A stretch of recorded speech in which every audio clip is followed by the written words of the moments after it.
Well, good morning, everybody. It's time for morning manna, and this morning, got a word for you. Morning, got a word for you on this morning, and you know what? I'm wearing my uniform this morning, and yes, I can still get in with my uniform. How about that? I can still get into the uniform some 20 plus years later. How about that? I just bless God for that ability to do that. And I know they have a different BDU now, but this is the one that they wore when I was active duty. How about that? And just wanted to wear it and shout out all of the veterans on this morning. Shout out all of the veterans this morning. And this morning, No Limits Part 2. No Limits Part 2. Work it out. No Limits Part 2. Gonna greet some folk and then get right into the word on this morning. Got my cross, got badge, wearing the uniform. Oh my God, I'm still in it. Feeling pretty good about that too. How about that? How about that? We got a word for you on this morning. No Limits Part 2. Work it out. No Limits Part 2. Work it out. And let's shout out all of the vets today as well. Tomorrow is Veterans Day. Those who gave their lives for our freedom on this morning. How about that? Good morning, Angela. How are you? Good morning, Pastor Leah. How are you? Brother Joe, can you go get in your uniform, man? Can you still get in it? I hope you can. I'm pretty sure you can. Good morning, Elder Mobley. How are you on this morning? Good morning, Brenda. How are you on this morning? Good morning. Did I say? Wait a minute. Let me get somebody I haven't gotten yet. Good morning, Lena. There we go. Someone I haven't spoken to yet. Good morning, homegirl. That's right. It's Veterans Day. Official Veterans Day is tomorrow. I think we're celebrating it today. But at any rate, I decided that I want to just honor all of the men and women that in the military by wearing my uniform and can still get in it. That's a good thing. That's a good thing. Well, we're going to talk about this morning, of course, No Limits Part 2, Work It Out. No Limits Part 2, Work It Out. Let me just speak to a couple more folk and then we're going to just get right into the work. Good morning, Minister Sent. You know what? I promoted you the other day. I made the mistake of thinking, I thought that I had yoked you as an elder, but I think I got it wrong when I look back at the pictures and the reel that I took and everything. I believe I got it wrong, but it doesn't matter. It doesn't matter. Not an elder today. You're going to be an elder tomorrow without question. Good morning, Vicky. How are you on this morning? Good morning, Deborah. How are you on this morning? Jacqueline, how are you on this morning? And right away, like I said, I salute everybody on this morning who have served. And I wanted to wear my uniform this morning, feeling pretty good that I can still get in it. I can still get in it. And so here we go. The text, to talk, to take away 5 minutes or less. No Limit, Part 2, Work It Out.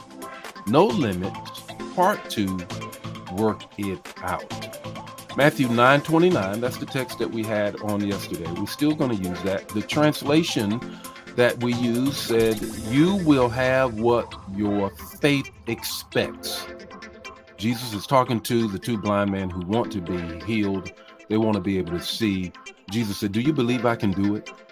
If you believe I can do it, then you will receive what your faith expects.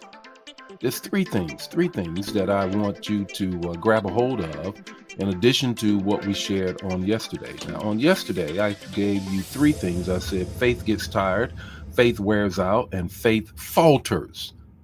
This morning, let's deal with this. Act on your faith. Act on your belief. James 2:26 says, faith without works is dead.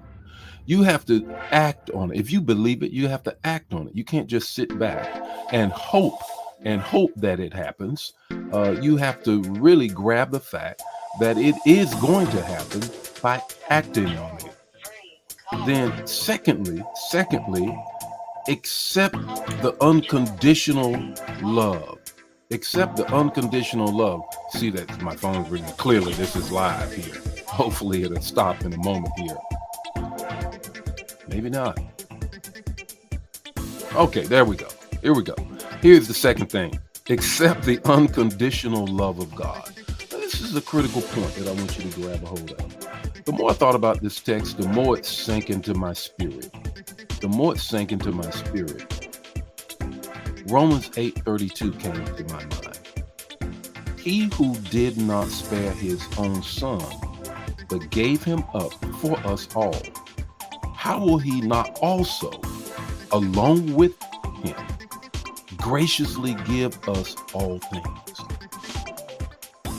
Except the unconditional love of God. What came to my mind is that as a result of you having faith, you have to believe that the one that you have faith in loves you. And if you know that the person that you have faith in loves you, you know they're going to do right by you. That then says to me, when I look at the love of God toward me, that he gave his only son for me, I should know that he's going to give me what his love commands for me. I'm going to get what I believe and praying for to receive, because he's already showed how much he loves me by giving me his son. That revelation just blows me away. He exchanged me out for his son. So I should be able to get what I want when I'm praying what? The third thing. In his will. Allow his word to work. And when I pray in his will and I believe in his will, then I should expect what God has to come my way. Because his word is his will. His will is his testament, the old and the new. And his testament says, back to Matthew 9:29, you will have what your faith expects. You will have what your faith expects. What's your takeaway this morning? You can't just talk out your faith. You have to walk out your faith. You can't just talk out your faith. You have to walk out your faith. Hey, make sure you go to church this coming Sunday. We have a special service, special speaker for our Veterans Day worship service. Make sure you show up wherever you go or watch. Don't miss it. God bless you. I'll see you Monday with more Morning Manna. And happy Veterans Day to all of the vets. God bless you. Share the manna. Don't keep it to yourself. Bye now.